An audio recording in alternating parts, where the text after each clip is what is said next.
Hey guys, how's it going? Michael Troy here. Today we're looking at Strange Tales featuring Cloak and Dagger and Doctor Strange. A cool, fun, like, double feature from the 80s, 1987, featuring two of my favorite comic books mashed up together like a Reese's peanut butter cup. Anyway, subscribe to my channel if you haven't already. Hit like and let's get right into it. So I totally fell in love with Cloak and Dagger, mostly due to their miniseries illustrated by Rick Leonardi and inked by Terry Austin, written by Bill Mantlo. They made their premiere on the pages of like Spider-Man, and they were cool enough there, but like I was totally blown away by their miniseries and their subsequent series. I feel like they've always been sort of like B characters. In a way, Doctor Strange is sort of a B character. Like, I feel like he has more of a cult following and people, like, really love him. But I don't think, like, he's gangbusters popular like Spider-Man. Although I could be wrong about that. And ironically, Spider-Man and Doctor Strange were both co-created by Steve Ditko, who's a great, quirky character designer, as we all know.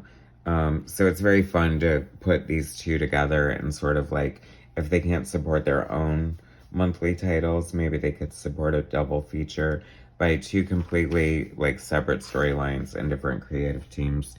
And so this Cloak and Dagger is created by Bill Mantlo and Ed Hannigan, by the way. Written by Bill Mantlo, art by Bret Blevins, who I love. I feel like people are kind of hit or miss. Like a lot of people said, like in the New Mutants, everyone had like lollipop heads and bodies. And, that's not super flattering, right? Ken Bruzenak, letterer, love Ken Bruzenak. Like, Howard Chaykin always works with him, and he's got like such a clean, like, concise lettering. Carl Potts, editor. Max Shield, colorist. Max Christie Shield, colorist, who did a lot of Daredevil stuff, and her name was all over the place, and she was really great. So this is definitely a good lineup. Carl Potts, editor. Carl Potts, I feel largely associated with Cloak and Dagger, so that's cool. I love the use of the Zipatone here. I feel like maybe Bret Blevins is penciling and inking because he's only doing 11 pages, half the book, and so maybe that's affording him the time to do both art chores, which I always love that.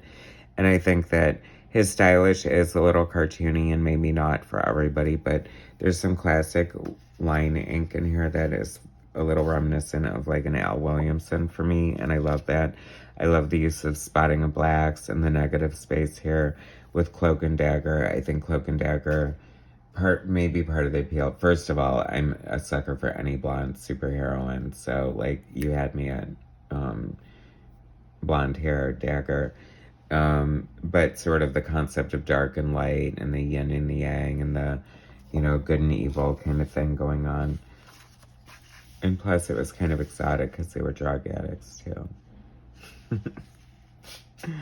Anyway, I don't know. I don't remember this story at all. Like, I feel like maybe, Bill Mantlo was mostly good for me. As much as I love Alpha Flight and Bill Mantlo, he really effed that up and ruined them irreparably. I hate to slam him, but it's so true. But I praise him for all the other great things that he wrote that I loved. But I mean, actually, this is a very exciting cliffhanger. And see what I mean about the lettering? I love the Ken Bruzenak lettering. There's such like a hard-boiled sort of like Frank Miller kind of appeal to it for me. And I just love that. And that's fun. I mean, that's suspenseful. That's like really beautiful art and great like brushwork there. So we move on to Doctor Strange, written by Peter Gillis. Which like is sort of in my memory, but not super really. Chris Warner, penciler. I love his pencils. Like, he definitely did Moon Knight, Fist of Khonshu, and I think some stuff for Dark Horse, like Predator or something like that. But he definitely has a fan base. He's like super skilled. His art is very classic and like aesthetically pleasing. You can see he definitely has the skills and talents going on here with like a lot of the hatching and techniques that he uses. Randy Umberland, inker, definitely a name I remember, and I've always appreciated his precise finishes. I feel like he's definitely an artist who has a clean finish and sort of adds a nice polish and certain aesthetic to the art, much in the way that like a Terry Austin does. So Jim Novak, letterer, industry veteran. Bob Sharon, colors, industry veteran. Carl Potts, we already talked about. Shooter, I like Shooter. I know that he is problematic in some ways, but I think after watching like an 8-hour interview with him on Comic Book Historians, it's totally worth a watch, by the way. You get a new understanding for him, and he was sort of like a hero in my mind. Like, his name was editor-in-chief on all of my favorite comic books for like 10 years, so I thought he was cool. Anyway, Doctor Strange, cool. I've always loved Doctor Strange. Like, I don't ever think I collected him religiously, but he has an amazing history of having some really great artists work on him, like Michael Golden and Paul Smith and Steve Ditko and, oh, who's the other one? Marshall Rogers, perhaps? And the art is just beautiful here. Clea, I always love that character design, and Wong, and just the Sanctum Sanctorum, and the fact that, you know, his place only exists if you know it's there. And just like fun, quirky stuff like that, that always made the Marvel universe like so interesting.